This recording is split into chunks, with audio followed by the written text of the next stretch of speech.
La Grèce occupe tous les esprits actuellement.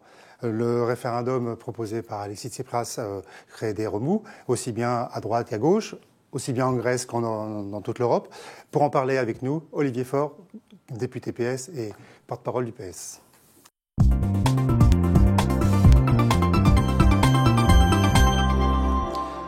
Olivier Faure, bonjour. Bonjour. Merci d'être venu nous voir.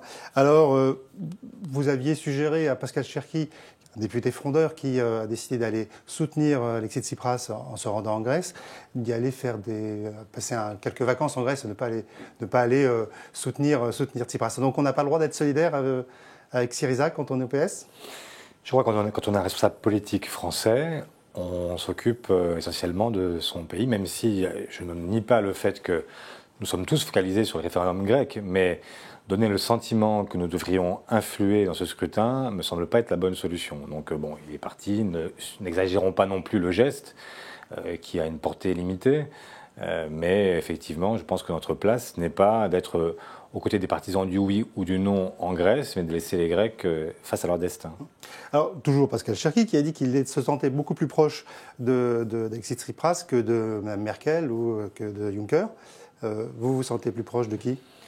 Et moi, je me sens proche des uns et des autres parce que je veux défendre avec le chef de l'État l'intérêt général européen. Et c'est vrai que dans ce moment très particulier, on a le sentiment souvent que les uns et les autres défendent leur intérêt national. Alors qu'il y a un intérêt général européen qui est mal pris en compte, mal pris en considération et qui pourtant devrait permettre de regarder de manière un peu objective les choses, de se dire qu'on a une situation grecque qui est une situation dramatique, pour le peuple grec d'abord, lui-même, et puis les conséquences qu'aurait une sortie éventuelle de la Grèce de la zone euro, qui seraient des conséquences pour l'ensemble des pays de la zone. Et donc tout ça doit nous amener à réfléchir à une solution, négocier, toujours négocier, ne jamais rester sur une dimension qui serait une dimension uniquement politique, politicienne. Et c'est un peu ce qu'on peut regretter aujourd'hui, avec un raidissement de chaque côté qui ne permet pas d'aboutir à une discussion gagnante-gagnante.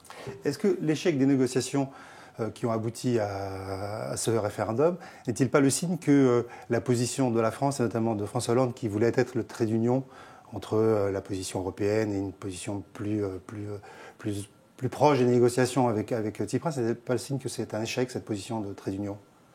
Mais on peut vouloir être un trait d'union et encore faut-il qu'il y ait des partenaires pour ça. Quand on a un raidissement sur les positions grecques ou les positions allemandes ou slovaques ou enfin tous les voilà, donc il y a un certain nombre de pays qui aujourd'hui effectivement cherchent dans les 18 pays de la zone euro à faire payer la Grèce et puis inversement on a une Grèce avec une coalition Syriza qui est loin d'être homogène et qui aussi tend la négociation avec l'Union européenne. Évidemment, ça ne facilite pas les choses, mais de toute façon, que le référendum se solde par un oui ou par un non, la porte de la négociation doit être rouverte, dans des conditions forcément différentes, mais il faudra de toute façon quelqu'un qui continue à faire la médiation et qui n'accepte pas le fait que le contact se soit brisé parce que, encore une fois, il y a de fausses évidences. Il y a des gens qui aujourd'hui disent bon, finalement les Grecs s'en vont, c'est pas grave. Ils ont de toute façon coûté cher et maintenant qu'ils payent. Mais la réalité, c'est que si nous avons une sortie des Grecs de la zone euro, si nous avons un échec de la discussion, le risque pour les Européens, c'est de ne jamais retrouver leurs petits. Alors que, en faisant en sorte de rééchelonner, de restructurer la dette grecque, de chercher avec eux des solutions avec des contreparties, évidemment. Il faut que les Grecs fassent des efforts, notamment en matière fiscale, un cadastre, une fiscalité adaptée, etc. Ça paraît à l'évidence.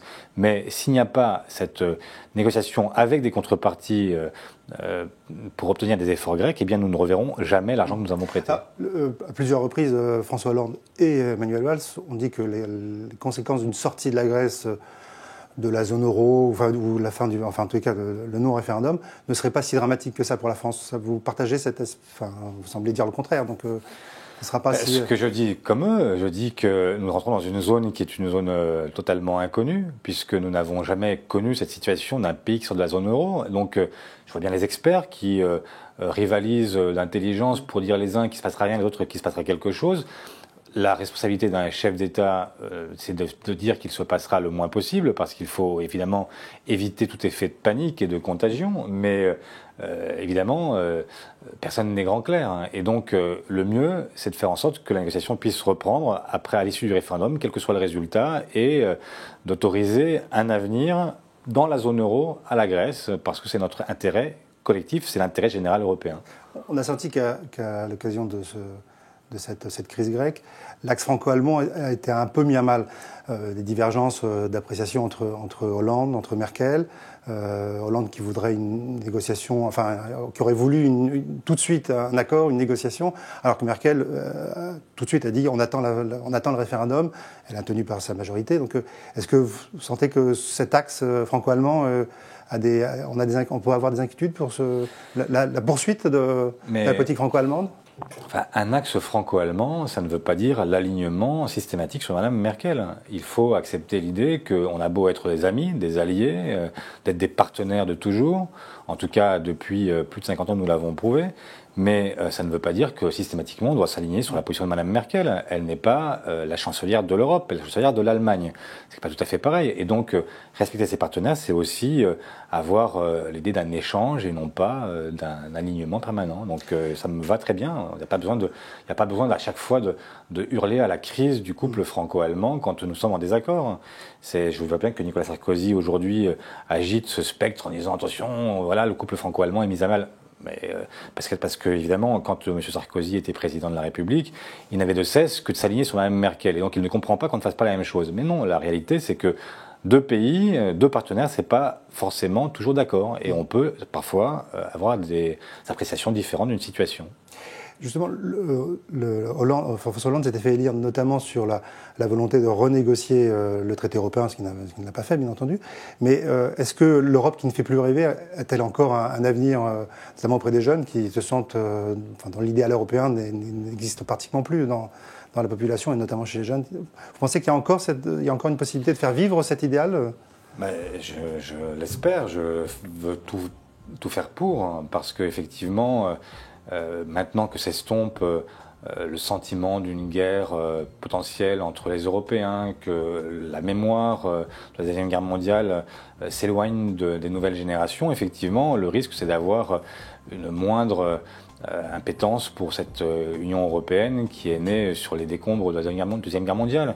Mais en même temps, nous savons tous que si nous ne défendons pas à la fois cette nécessité pour la paix, mais aussi cette nécessité pour faire face à d'autres géants qui naissent à travers le monde. Si nous voulons être non pas des nains dans la mondialisation, mais arriver à sauver un modèle social qui est un modèle européen pour l'essentiel, eh bien nous devons effectivement continuer ensemble. Autrement, ce seront sur d'autres continents que se jouera notre destin. Justement, au centre de ces négociations, il y a notamment le rôle joué par le FMI. Il y a un ancien directeur du FMI, donc Dominique Strauss-Kahn, qui a fait parler de lui récemment dans un sondage qui le mettrait comme candidat préféré des Français pour la gauche, en deuxième position, juste derrière Manuel Valls, et largement devant François Hollande. Qu'est-ce que ça vous inspire, ce retour pratiquement inattendu dans les sondages, en tous les cas, des DSK? Vous l'avez dit vous-même, c'est un retour dans les sondages, et par ailleurs, les sondages traduisent certainement une forme de regret de ne pas l'avoir davantage participé à sa façon à la vie politique, et c'est ce qu'il fait aujourd'hui à travers des tribunes. Je pense qu'il n'a pas envie de revenir dans la vie politique active. Il faut respecter ce choix et accepter l'idée qu'on peut servir son pays de manière très différente. C'est ce qu'il veut faire. Moi, je l'encourage à continuer dans cette voie. Olivier Faure, je vous remercie. Merci à vous. Au revoir.